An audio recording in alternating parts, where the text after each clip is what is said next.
하나님 말씀 보겠습니다. 하나님 말씀 마태복음 13장 10절에서 17절 말씀 보도록 하겠습니다.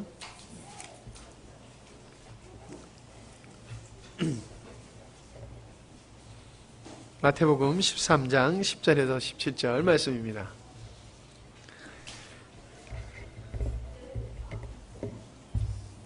제가 가지고 있는 성경으로는 신약성경 21페이지입니다. 제가 한 절, 여러분들이 한 절 읽도록 하겠습니다. 제자들이 예수께 나와 이르되 어찌하여 그들에게 비유로 말씀하시나이까?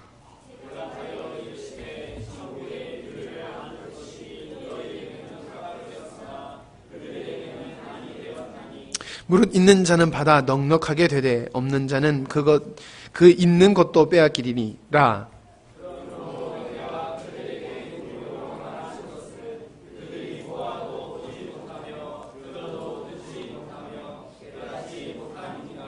이사야의 예언이 그들에게 이루어졌으니 일렀으되 너희가 듣기는 들어도 깨닫지 못할 것이요 보기는 보아도 알지 못하리라.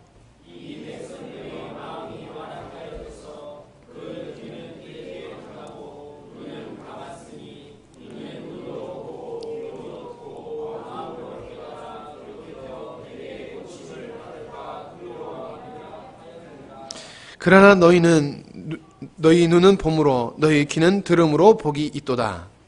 내가 진실로 너희에게 이르노니 많은 선지자와 의인이 너희가 보는 것들을 보고자 하여도 보지 못하였고 너희가 듣는 것들을 듣고자 하여도 듣지 못하였느니라. 아멘. 사실 제가 그저께 서울을 다녀와가지고 미리 말씀을 다 준비해 놨댔어요. 근데 오늘 아침에 일어나서 말씀을 묵상하는데 하나님이 달리 말씀을 주셔서 달리 준비를 해가지고 오늘 말씀을 섰습니다. 오늘은 말씀을 좀 많이 읽어가면서 우리 서로가 스스로 생각하고 묵상하는 시간으로 말씀을 나눠보려고 합니다. 자, 제목은 알게 하시는 축복이다 하는 얘기입니다. 알게 하시는 축복.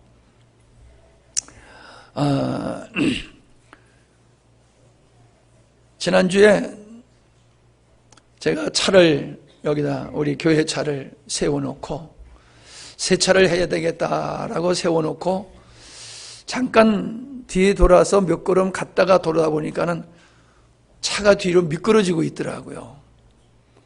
그래서 달려가가지고 막으려고 하니까는 역부족이에요.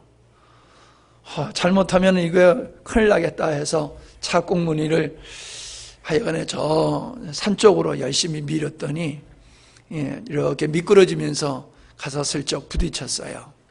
그래가지고 뒷범바가 좀 상해가지고 그거 고치고 앞에도 또 이렇게 코너 돌다가 부딪힌 그 상처난 부분도 있고 해서 깨끗이 고쳤습니다.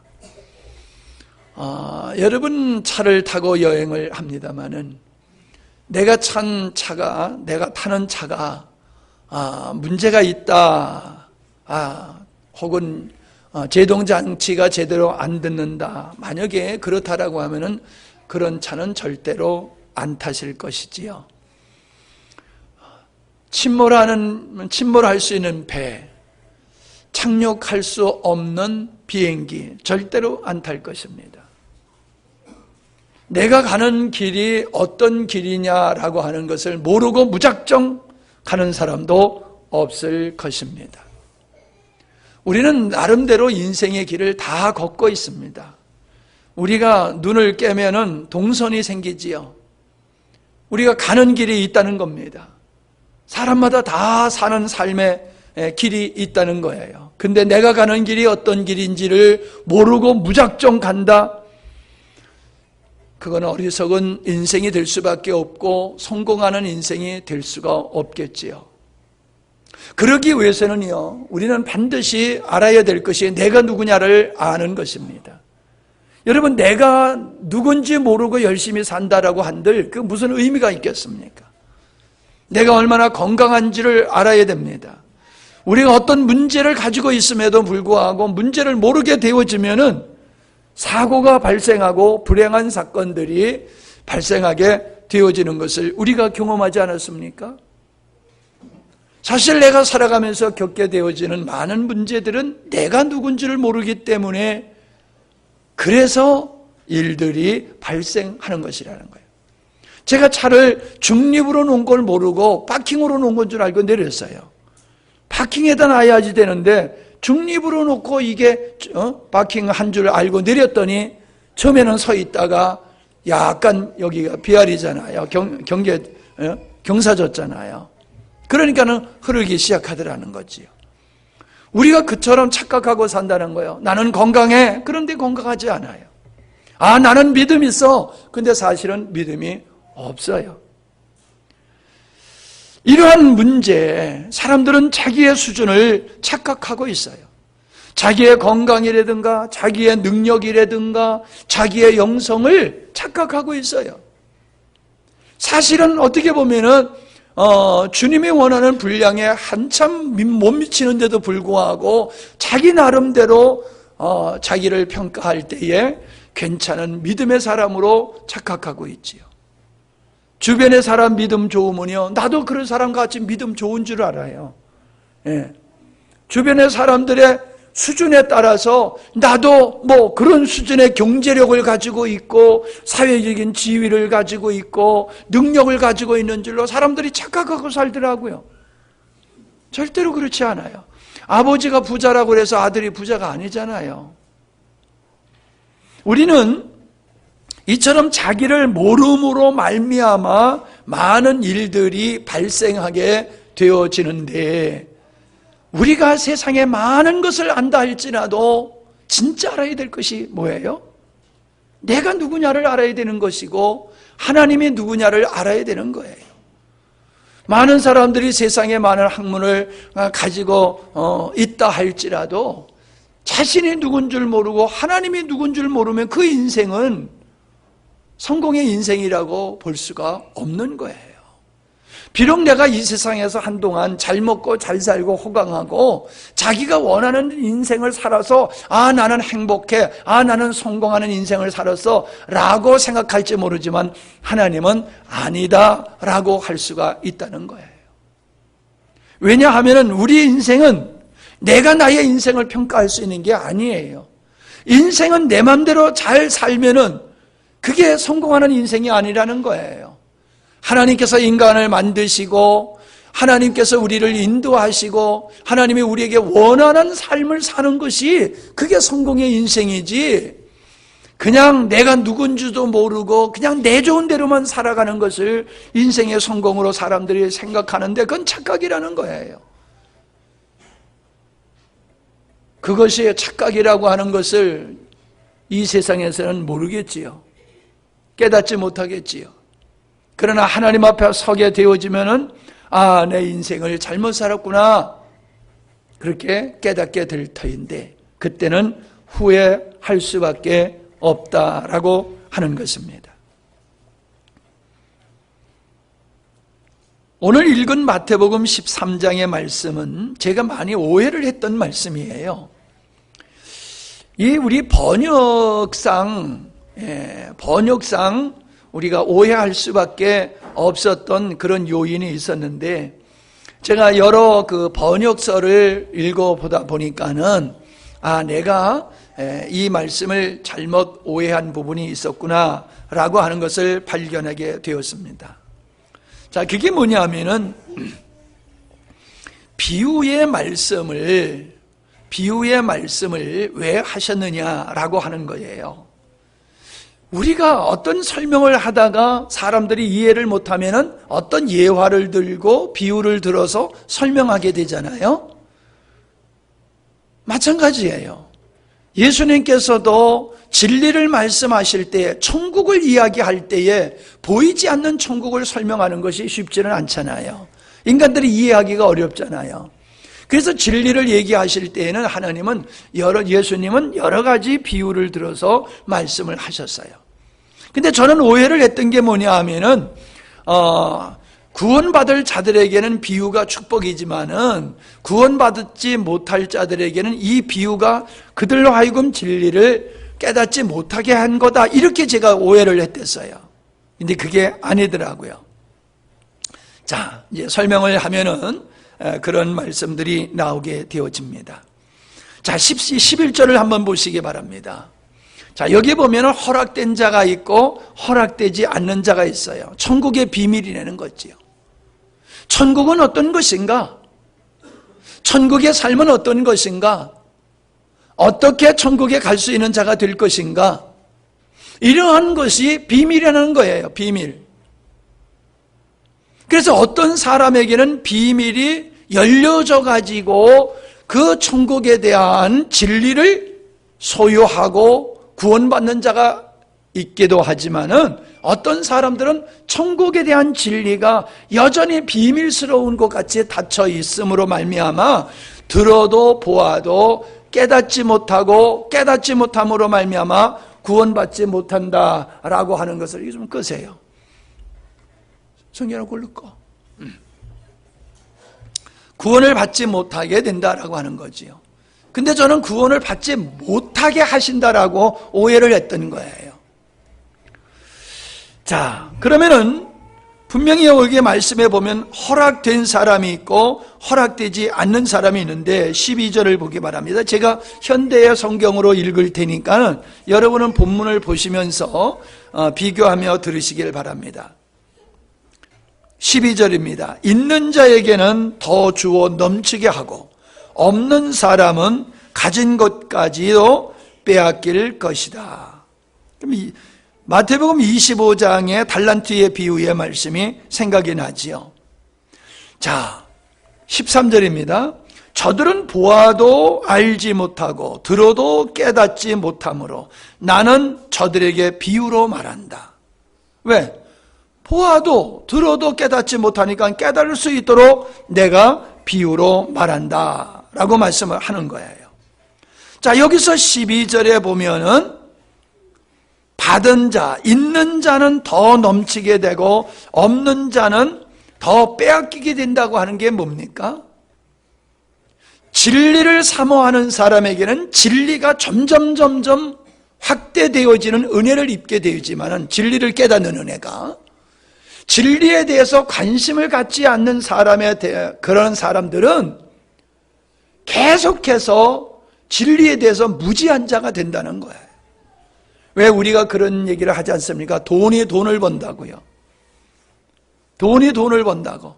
없는 사람은 없는 데다가 큰 어려운 일을 당하게 되면 있는 것까지도, 그 조금 있는 것까지도 홀딱 까먹게 되잖아요.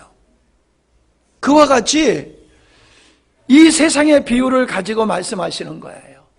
하나님을 알고자 하는 사람, 하나님에 대해서 사모하는 사람은 점점 열려져. 뭐를 통해서? 내가 그들에게 더하는 은혜를 입기 위해 더 하나님을 알고 지혜를 알아갈 수 있도록 내가 비유로 너희들에게 말하고 있다라고 하는 겁니다. 그래서 그 사람들에게는 하나님 나라의 비밀이 허락되어지고 열려지게 되지요. 자, 14절입니다. 이사야가 예언을 한 것이 똑 들어맞는다는 거예요. 뭐라고 예언하느냐? 너희는 계속 들어도 깨닫지 못하고 계속 보아도 알지 못한다. 왜 계속 들어도 깨닫지 못하고 계속 보아도 알지 못할까요? 15절입니다. 이 백성은 너희 마음이 둔하여졌고, 마음이 둔하다는 거예요. 귀는 먹었고 눈까지 멀었다. 그렇지 않으면 그들이 눈으로 보고 귀로 듣고 마음으로 깨달아 돌아와서 나에게 고침을 받을지도 모른다. 근데 여기서는 15절에서는 뭐라고 우리 성경에 보면 그렇게 됐습니까? 마음으로 깨달아 돌이켜 내게 고침을 받을까 두려워함이라. 이러니까 부정적으로 우리가 이 말씀을 생각하게 됐던 거예요. 그런데 그런 뜻이 아니더라는 겁니다. 앞의 말씀을 통해서 우리가 이해를 해야 될 것 같습니다. 이 백성은 마음이 둔해졌다. 귀가 먹었다. 눈까지 멀었다. 여기서 마음이 둔해졌다고 하는 것은 굳은 살과 같은 거예요. 굳은 살에는 감각이 없잖아요. 예. 귀는 먹었으니까 안 들리는 건 뭐 뻔한 것이고요. 눈이 멀었다라고 하는 것은 백내장이 꼈다라고 하는 것과 같은 말 뜻이래요. 이 언어의 뜻이. 그러니까 백내장에 껴가지고 보는 것들이 뚜렷하지 아니하니까는 제대로 인식을 하지 못하게 되겠지요. 이게 뭐예요? 영적인 상태를 표현하는 거예요. 영적인 상태가 영적으로 눈은 멀고 귀는 먹게 되었고 마음이 둔해서 그런 사람은 아무리 하나님의 말씀을 전하여도 그들은 그 말씀을 깨닫지 못하기 때문에 천국의 진리가 비밀이 그들에게는 허락되지 않는 거다. 그런 말씀을 하고 있는 겁니다. 자, 16절에서 뭐라고 그랬습니까? 그러나 어떤 사람은 보아도 알지 못하고 들어도 깨닫지 못하는 사람이 있지만은 그러나 허락된 사람이 있다는 거예요. 허락된 사람 누구예요? 너희는 눈으로 보고 귀로 들었으니 행복하다. 복이 있도다. 너희는 지금 보고 있다. 너희는 지금 듣고 그 의미를 깨닫고 있다. 이게 복이 있다라는 말씀을 하고 있는 것입니다. 왜 복이 있느냐? 17절에 이렇게 말합니다. 내가 분명히 말한다. 많은 선지자들과 의로운 사람들이 너희가 보는 것을 보고 싶었으나 보지 못하였고 너희가 듣는 것을 듣고 싶었으나 듣지 못하였다. 뭔 얘기예요? 예수님 메시아에 대한 예언을 선지자들을 통해서 하셨다는 거예요. 그들은 메시아에 대한 예언은 했지만 메시아를 보지도 못했고 메시아가 하는 것을 하시는 말씀을 듣지도 못하였는데 너희들은 지금 보고 있지 않느냐? 듣고 있지 않느냐? 그러니까 너희들이 복 있는 자다. 그렇게 말씀을 하시고 있는 것입니다. 예수님께서 제자들을 가이사 빌립보 지방 저 북쪽 끝단까지 데리고 가셔서 거기서 우상을 숭배하는 제단 앞에서 예수님이 묻습니다. 세상 사람들이 나를 누구라고 하느냐? 엘리야나 선지자 중에 한 사람입니다 라고 하니까 그러면 너희들은 나를 누구라고 하느냐? 라고 했을 적에 베드로가 대답했지요. 주는 그리스도시요 살아계신 하나님의 아들이십니다. 그랬더니 17절에 예수님이 이렇게 말씀하셨어요. 요한의 아들 시몬아, 너는 행복한 사람이다. 이것을 너희에게 알게 하신 분은 사람이 아니라 하늘에 계신 내 아버지시나. 내가 하나님의 아들이며 너희를 구원하러 온 메시아인 걸 네가 깨닫게 된 것은 하나님께서 너희에게 그것을 알게 하셨다. 내가 메시아인 걸 네가 깨닫게 한 거야. 하나님이 하신 일인데 그게 바로 복이요 라고 말씀하셨다는 거예요. 여러분 다시 말씀드리면은 100세 세대라고 얘기하지만은 돌이켜보니까요, 이젠 제 위에 형님들, 이렇게 주변의 어른들이 돌아가시는 분들이 많이 생겨요. 많이 생겨요. 점점 많이 생겨요, 돌아가시는 분들이. 100세 세대라고 그랬지만 100세를 살고 돌아볼 때에 아이고 지루해 한 사람도 없어요. 여러분 1년을 살았지만 1년이 길게 느껴집니까? 엊그제 같잖아요. 2019년도 시작할 때가 엊그제 같았는데 벌써 이제 며칠 안 남았잖아요. 그게 1년이든 10년이든 100년이든 살고 돌아보면 눈 깜빡할 사이예요. 눈 깜짝할 사이로 100년이라는 세월이 지나가는 거예요. 그런데 영원한 세계가 내세에 우리에게 있다는 거예요.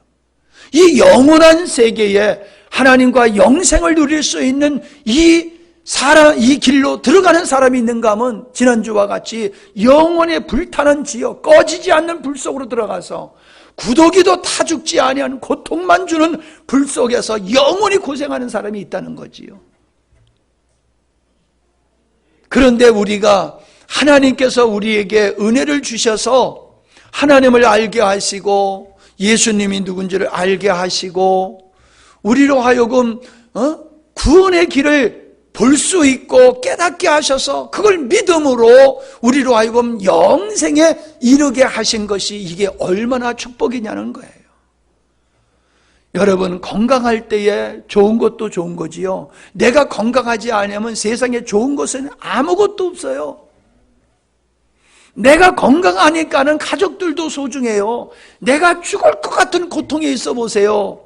가족들도 내 눈에 들어오지를 않아요. 모두가 나에게 짐되고 귀찮은 존재밖에 안 돼요.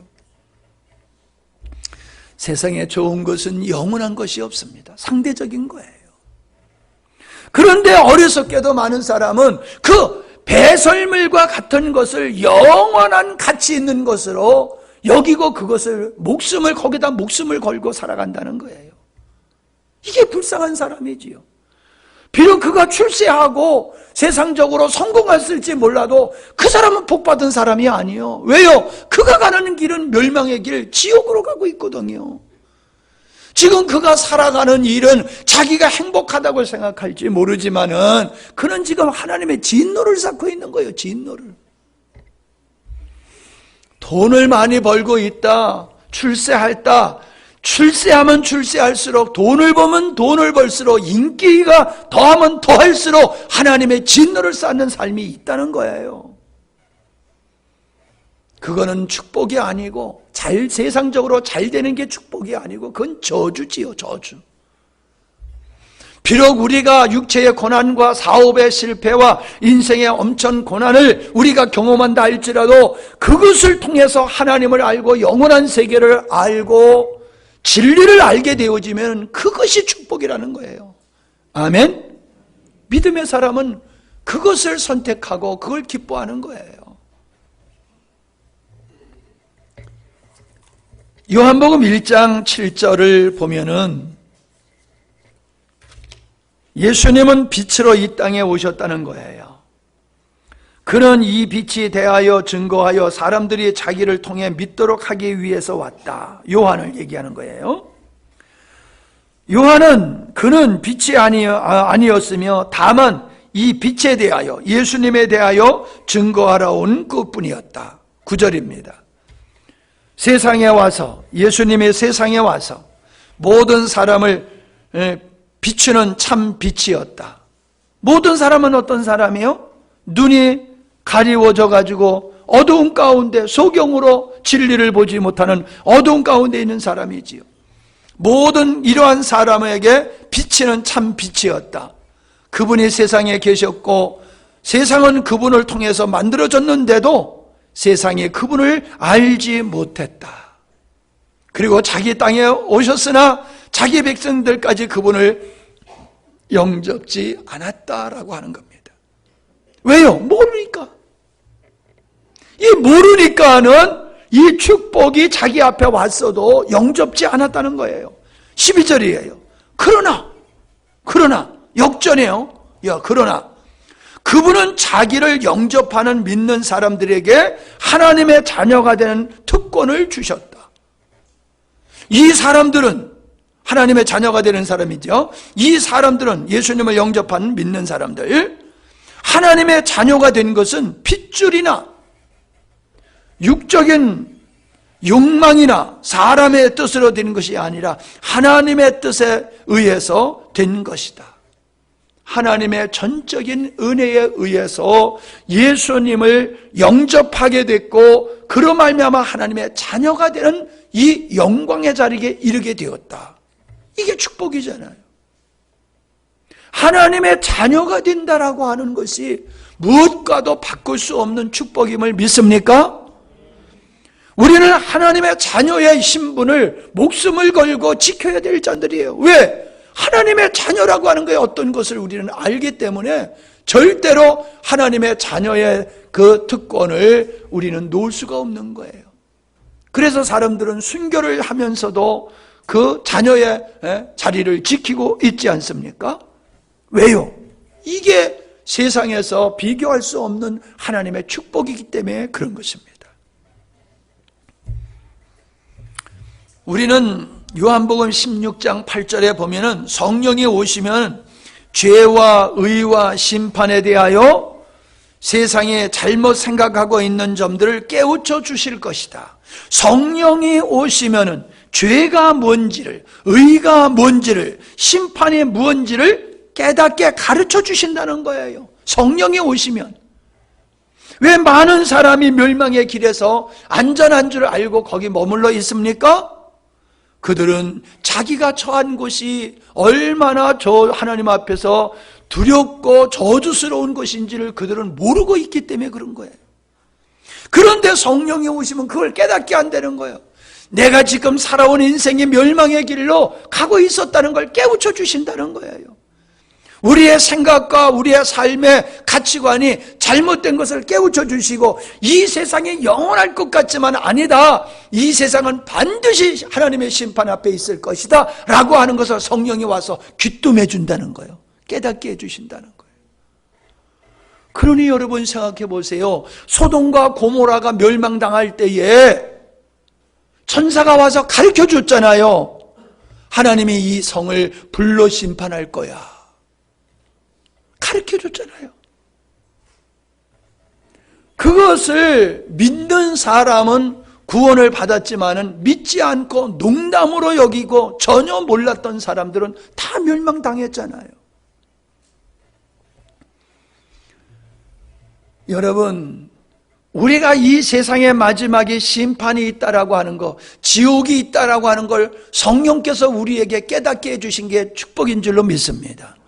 우리는 그걸 깨달았기 때문에, 알기 때문에 예수님을 믿는 거예요. 죽으면 그만이 아니고 죽으면 영원한 하나님의 세계가 우리 앞에 기다리고 있다는 걸 성령께서 우리에게 깨우쳐 주셨기 때문에 예수님을 믿는 거예요. 그러니 복이잖아요. 저들은 왜 안 믿어요? 모르니까 안 믿는다는 거지요. 이것을 어떻게 아느냐? 성령의 깨우치심이라고 그랬는데 고린도전서 2장 12절에 보면은 이런 말씀이 있습니다. 우리는 세상의 영을 받지 않고 하나님께서 주신 성령을 받았습니다. 이것은 하나님이 우리에게 은혜로 주신 선물을 우리가 알 수 있도록 하기 위함입니다. 하나님께서 우리에게 은혜로 주신 선물이 뭐예요? 하나님의 자녀가 되는 거예요. 영생에 이르는 거예요. 하나님을 아버지라 부르게 되는 거지요. 우리가 주님을 닮아가게 되는 거지요. 이러한 은혜를 우리에게 주셨는데, 선물로 주셨는데 이거를 깨달을 수 있도록 성령을 우리에게 보내주셨다. 무슨 얘기입니까? 뒤에도 나옵니다. 보세요. 이거를 깨달을 수 있는 건 인간의 지혜로 깨달을 수 있는 게 아니에요. 혈통으로 내가 우리 조상이 아무리 지혜 있는 조상이고 권세가 있고 능력이 있는 조상의 자녀로 태어났다 할지라도, 왕족으로 태어났다 할지라도 그걸 깨달을 수 있는 건 아니라는 거예요. 성령께서 깨닫게 해주셔야 된다는 거예요. 13절입니다.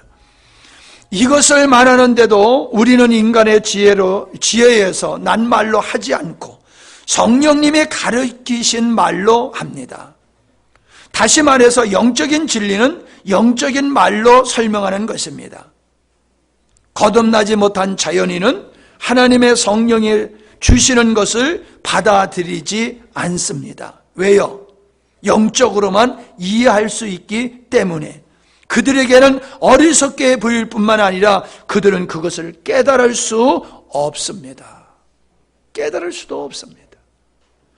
여러분, 우리가 다른 사람보다 나은 게 어디 있습니까, 여러분? 우리 주변의 사람들을 보십시오. 저는 주변의 사람들 보고도 얼마나 능력 있는 사람들인지 몰라요. 저보다 능력자들이에요. 참 머리도 좋고 능력이 있어요. 근데 그들은 세상적으로는 능력이 있고 세상적으로는 지혜가 있어서 잘 나가고 있어요. 그런데 그들은 하나님에 대해서는 깜깜이야. 하나님에 대해서는 깜깜이야. 저는 감사해요. 하나님을 모르는 상태에서 이 세상에서 잘 되는 것보다 이 세상에서 부족한 사람으로 살되 하나님을 알고 천국의 비밀을 아는 그 길을 나는 선택하겠다는 거예요. 부자와 거지의 얘기가 뭡니까? 부자는 무엇을 나타내는 겁니까? 어떤 사람을 가리키는 거예요? 세상적으로 잘 되는 사람이에요. 세상적으로 잘난 사람들이에요. 근데 그는 하나님을 몰랐어요. 거지는 뭘 가리키는 겁니까? 세상적으로 별 볼일 없는 사람을 가리키는 거예요. 그런데 그는 알았어요. 뭘 알았어요? 하나님을 알았어요.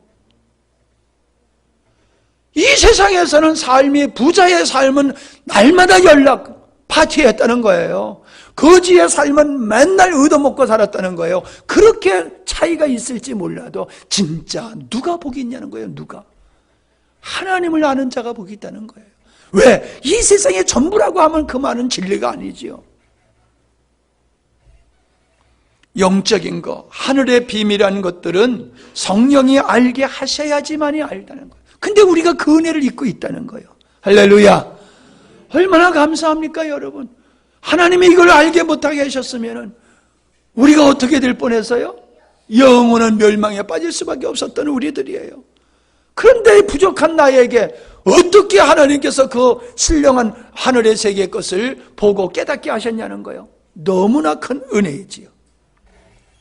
그래서 요한일서 2장 20절에 보면은 거룩하신 분에게서 성령을 받아 이 모든 것을 알게 하셨습니다. 성령을 우리에게 주심으로 그 성령으로 영적인 세계를 알게 하셨다라고 말하고 있어요.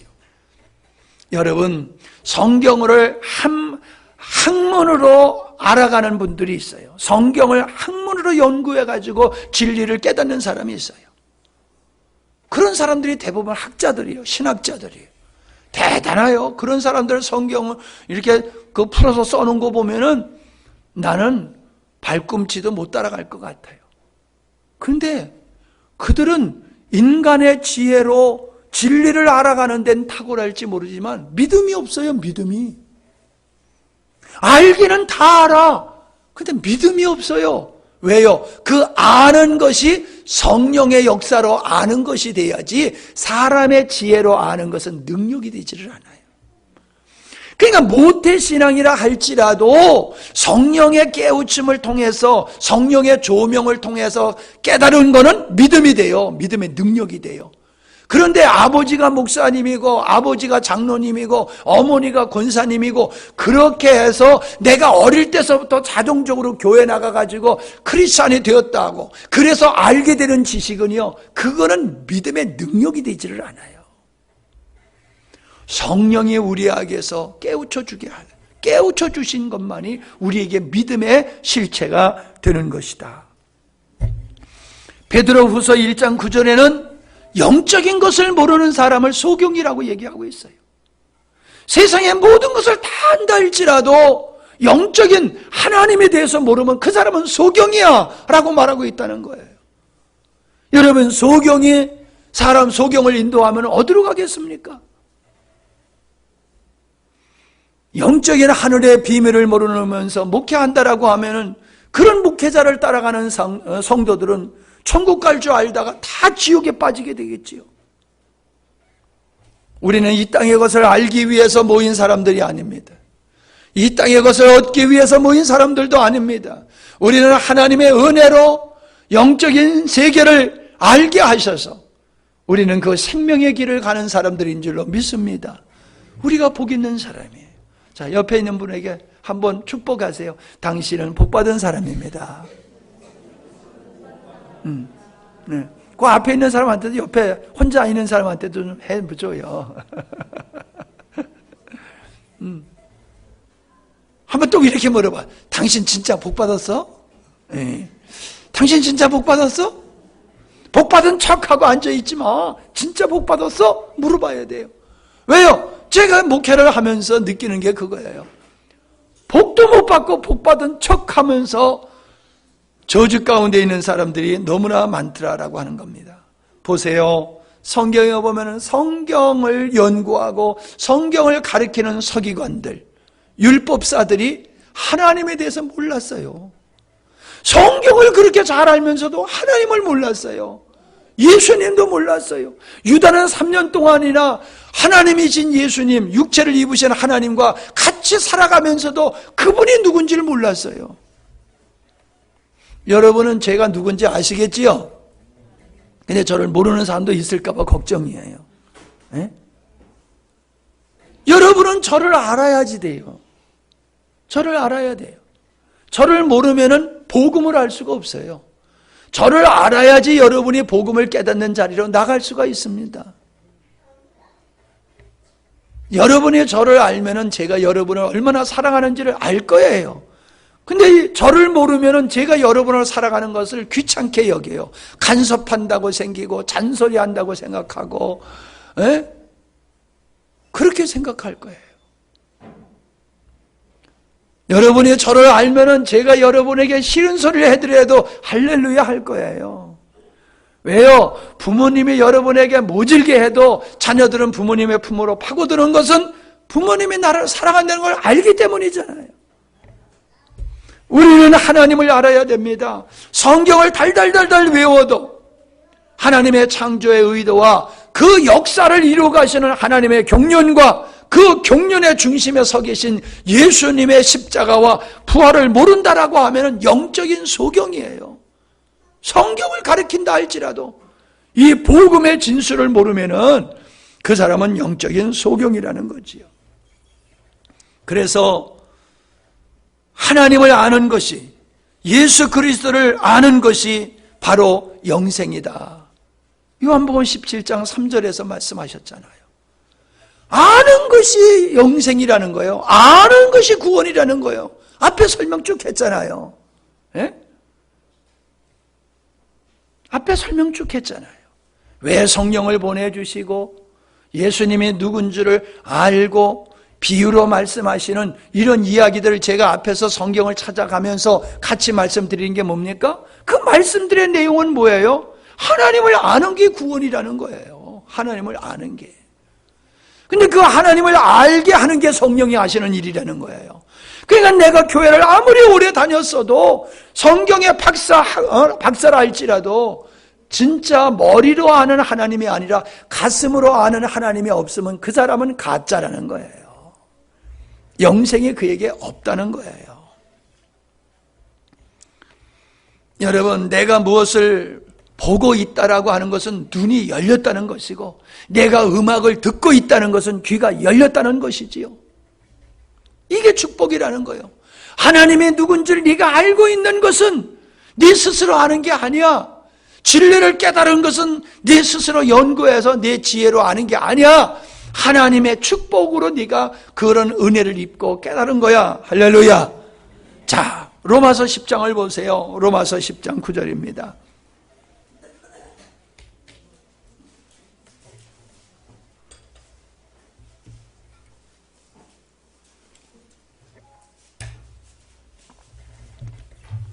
만일 여러분이 입으로 예수님을 주님이라고 고백하고 또 하나님께서 그분을, 예수님을 죽은 자들 가운데로 살리셨다는 것을 마음으로 믿으면 구원을 받을 것입니다. 설명이 필요 없죠? 자, 10절이에요. 사람이 마음으로 믿어 하나님께 의롭다는 인정을 받고, 마음으로 믿어서 되는 게 아니에요. 입으로 고백해야 되는 거예요. 입으로 고백하여 구원을 받게 되는 것입니다. 성경에서는 누구든지 그를 믿는 사람은 부끄러움을 당하지 않을 것이다 라고 말합니다. 유대인이나 이방인 사이에 차별이 없습니다. 그것은 주님께서 모든 사람의 주님이 되셔서 자기 이름을 부르는 모든 사람에게 넘치는 복을 주시기 때문입니다. 넘치는 복을 주셔. 자기의 이름을 부르는 자에게 넘치는 복을 주셔. 그 넘치는 복이 뭐예요? 구원의 은혜라는 거예요. 13절입니다. 누구든지 주님의 이름을 부르는 사람은 구원을 받을 것입니다. 여러분, 주님의 이름을 부른다는 것은 예수님 한다고 그게 구원을 받는 것이 아니라는 거예요. 진정한 마음의 신앙 고백, 마음으로 믿고 입으로 주님 하는, 입으로만 주님이 아니라 마음으로 예수님을 구세주로 믿는 그 믿음을 가지고 주 예수를 부르는 자에게 하나님은 구원을 주신다는 거예요. 근데 14절 보세요. 그러나 부정적인 말씀이 뒤에 나와요. 믿지도 않는 사람을 어떻게 부르리요? 듣지도 못한 분을 어떻게 믿겠습니까? 왜요? 전하는 사람이 없기 때문에 듣겠습니까?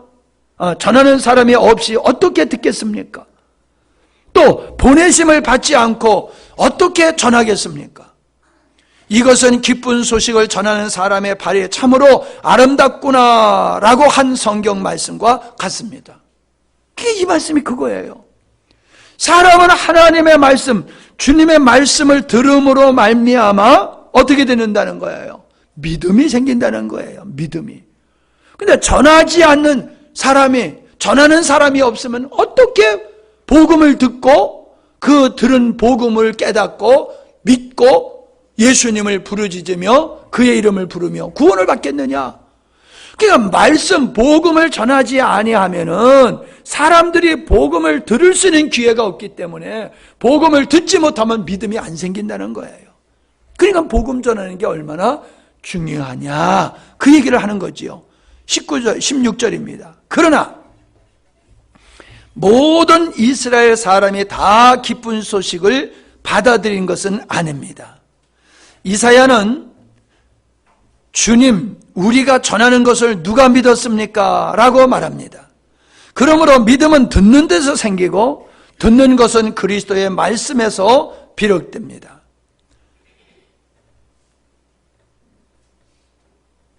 그리스도의 말씀을 들을 때에 믿음이 생긴다. 18절입니다. 그러면 그들이 기쁜 소식을 듣지 못했습니까? 아니라는 거예요. 예? 그렇지 않습니다. 성경에도 그 전하는 소리가 온 세상에 퍼졌고 그 전하는 말이 온 땅끝까지 미쳤다라고 하였습니다. 그러면서 19절부터 마지막 절까지의 말씀은 어떤 말씀을 하고 있느냐라고 하면은 모세를 통해서 이미 하나님의 말씀을 들려줬다는 거예요. 모세를 통해서 이미 선지자들을 통해서 메시아에 대한 말씀을 주셨다는 거예요. 그러나 그들은 그거를 듣고 깨닫지를 못했다는 겁니다. 듣고 깨닫지를 못했다는 거예요.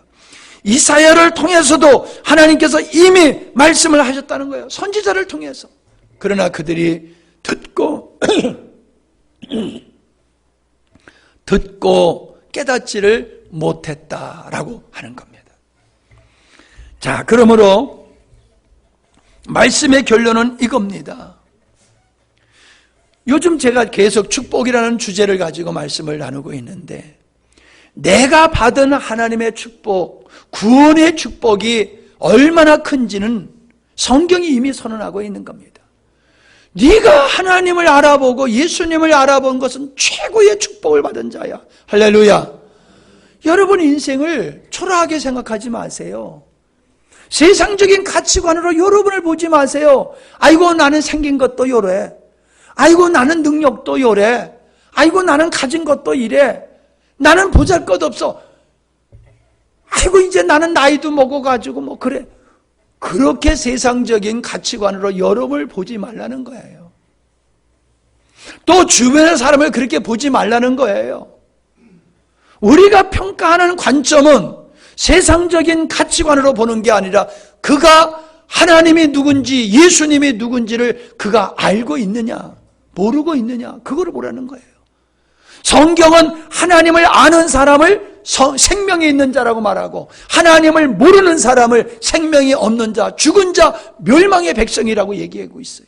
그가 아무리 도덕적으로 윤리적으로 그가 사람들에게 칭송을 받을지 몰라도 하나님을 아는 지식이 없으면 그는 우매한 자요 멸망받는 짐승과 같다는 거예요. 여러분 우리가 얼마나 복이 있는 자입니까? 옆에 있는 분이 얼마나 복이 있는 자입니까? 옆에 분을 한번 쳐다보세요. 앞뒤 좌우 전후로 쳐다보세요. 존귀하게 보입니까? 예? 예, 존귀하게. 근데 나 집사님은 사모님은 보고 웃고 옆에 있는 분을 보고는 안 웃네. 거기는 안 존귀한가 보다. 예? 예. 나 존귀, 예? 나는 존귀하고 너 존귀는 안 존귀하냐? 그거요? 예. 여러분, 우리가 여러분 서로가 사랑할 수밖에 없는 것은 하나님이 여러분을 사랑한다는 겁니다. 그렇기 때문에 나도 하나님 사랑받는 존재고 옆에 있는 모든 분들도 하나님이 사랑하는 존재예요. 그래가지고 우리는 그러기 때문에 서로를 사랑하면서 살아가게 되는 겁니다. 예. 목사님 또 난로 얘기 또 한번 해야지. 예? 난로 만들어서 주는 게 나는 얼마나 좋은지 몰라요. 왜? 하나님의 사랑하는 자가 겨울에 추워하지 아니하고 따뜻이 보낼 걸 생각하니까 난로 만드는 게 그렇게 좋더라고요. 그런데 이거 재바지 만드는 게 너무 힘들어. 재바지 만드는 게. 예? 아이고 뭐 종이 접는 건 쉽지만 철판 접는 게 이게 힘으로 접으려니까 얼마나 힘든지 몰라. 편법을 써서 접고 그랬는데, 야, 이거 접는 기계를 하나 좀 사야지 될 텐데. 그리고 서울 가서 자랑했더니 어떤 집사님이, 아이, 목사님, 그럼 제가 하나 사드리지요. 그러더라고. 어이구, 할렐루야. 얼마나 좋은지 몰라. 아이고, 나 이제 그냥 그거 만들면서 고생 절반으로 줄게 생겼어요. 안에 큰 거 만드는 건 하루 걸리는데, 재바지 같은 거 조그만 거 만드는 게 하루 걸려, 그냥. 아유, 근데 이제 그거 사주면요. 하루에 하나는 그냥 뚝딱 만들 수가 있을 것 같아. 그냥 고생 안 하고. 아유, 얼마나 기분이 좋은지 몰라. 근데 어떤 거로 사주라고 해야 되는 건 내가 설정해야 돼. 예? 이거 사주세요. 뭐 내가 이제 사달라는 거 사줄 거야 이제. 여러분, 제가 그냥 편안한 가운데 여러분에게 이런 말씀을 드렸는데, 우리가 모든 사람을 볼 때 이런 마음을 가지세요. 나는 당신을 사랑하기 위해서 태어난 사람입니다. 한번 해볼까요? 나는 당신을 사랑하기 위해서 태어난 사람입니다. 시작. 예, 제가 이런 마음으로 산 지가 오래되지 않았어요. 나는 사랑하며 살려고 하는 것보다는 가르치며 살려고 들었어요. 가르치면서. 예? 가르쳐. 똑바로 해! 똑바로 해! 이렇게 하는 거야. 이런 마음으로 제가 평생 살아왔어요. 근데 하나님께서 점점 제 마음속에 이 마음을 주세요. 네가 할 수 있는 일은 가르치는 일이 아니야. 감독하는 일도 아니야. 네가 해야 할 일은 사랑하는 일이야. 하나님의 사랑으로 복음으로 사랑하는 일이 네가 할 일이야. 이걸 깨닫게 하시더라고요. 그래서 제가 옛날같이 여러분 짜증 안 내잖아. 그죠? 대답을 안 하시는 게 인정을 안 하시나 보다. 아직도 인정받으려면 한참 멀었나 봐. 대답들을 안 하시는 거 보니까. 그래도 나는 감사해요. 왜? 옛날보다 훨씬 내가 여러분에 대해서 짜증을 안 내니까. 옛날보다 훨씬 여러분이 더 사랑스럽게 보이니까 저는 감사해요. 제가 살아가면서 주변에 참 힘들게 했던 많은 사람들이 있어요. 참 만나고 싶지 않았던 사람들이 있어요. 그런데 그 사람들을 사랑하는 마음을 주님이 주시고 그들을 사랑하는 것이 내가 할 몫이다 라고 하는 걸 깨닫고 그렇게 살아가기 시작한 후로부터 나의 삶 속에 하나님의 나라가 더 아름답게 세워지는 거예요. 할렐루야. 우리 그렇게 사랑하며 섬기며 살아갈 수 있기를 바랍니다. 왜? 우리는 사랑할 만한 가치 있는 사람이요. 옆에 사람한테 또 한 번 해요. 당신은 나의 사랑을 받을 가치 있는 사람입니다.